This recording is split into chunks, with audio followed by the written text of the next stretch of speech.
Good morning, Faith Box community. My name is Rachel Janice. I am Brandon's wife, and today I'm going to be going with you guys on day 7 of our journey through this new month of suffering.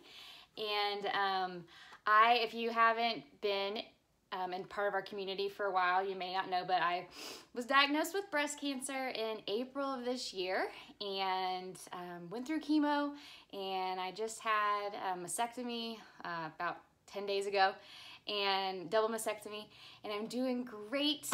And I know a lot of you have gone through this journey with Brandon and myself and our family, and I just want to thank you for all of the prayers, and they mean the world to me, and I can feel them. I have not been, I wouldn't say sad, I've been sad. Worried? I guess I really haven't been worried. Not for myself. I've been worried for like my kids and how they're gonna be for that. But I've never been worried about myself and my journey along this whole breast cancer experience, because I've just known that God has been with me, and you all have been covering me in prayers, and I cannot thank you all enough. So that's enough with that. But today we're going to talk about suffering, and we're going to look at Isaiah 43:2. It says, "When you go through deep waters, I will be with you. When you go through rivers of difficulty, you will not drown. When you walk through the fire of oppression, you will not be burned up. The flames will not consume you." And that's Isaiah 43:2. And it goes on to talk about how you're not alone in your suffering. God promises to be with you regardless of the trials, struggles, or suffering you face. And I think that's really important that we look at the word regardless.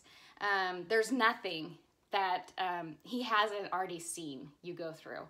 So there's nothing that's going to surprise him. So that means that there's nothing that he's going to pull himself away from, because he knows, and he's going to do it with you. Regardless of the trial, regardless of your struggle, regardless of your suffering. And in your greatest challenges, God speaks that he will be with you in it. He's not keeping his distance or watching from afar. He is right in the thick of it with you. And that's just so comforting to remember that we are never, no matter what we're going through, we're not going to be alone. He's right there with us. But I do think that we have to kind of convince ourselves that he is with us. I think sometimes you can be so deep and into your suffering and your trials, and it's just kind of covering you, that you forget that he's right there. And just knowing, bringing him in through prayer, bringing him in through quiet times in the morning, in the afternoon, whenever you get a quiet time. Just being able to find those moments to really bring him in with you is super important, because it's hard when you're actively going through the trial to not think that you are by yourself. I know that I have issues with that a lot when I'm going through something. It's, nobody understands, and, well, they don't know. It's like, well, God does. God understands, and God knows. You just have to bring him into that spot. One of the verses that I have carried with me through this whole journey, and that I love to share with people, and I'm sure y'all are familiar with it, but it's Jeremiah 29:11. "For I know the plans I have for you, declares the Lord. Plans to prosper you and not to harm you. Plans to give you hope and a future. Then you will call upon me and come and pray to me, and I will listen to you. You will seek me and find me when you seek me with all your heart." And I just love that verse. I love it. It gives me so much comfort, and I hope it does you as well. Just knowing that he's there for you. He's got you. He will not forsake you. He knows his plans for you, and it is not to harm you.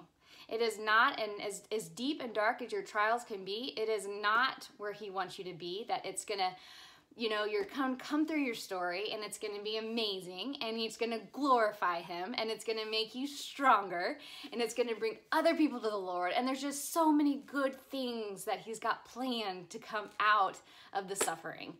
And I hope that you can find some peace in that, because I know it's helped me a lot to kind of just meditate on that verse. And then also, it talks about, you seeking him with your whole heart. That's what I was talking about when I'm saying, don't cut yourself off from him. Don't think that you're by yourself. Don't think you bring him into the yucky.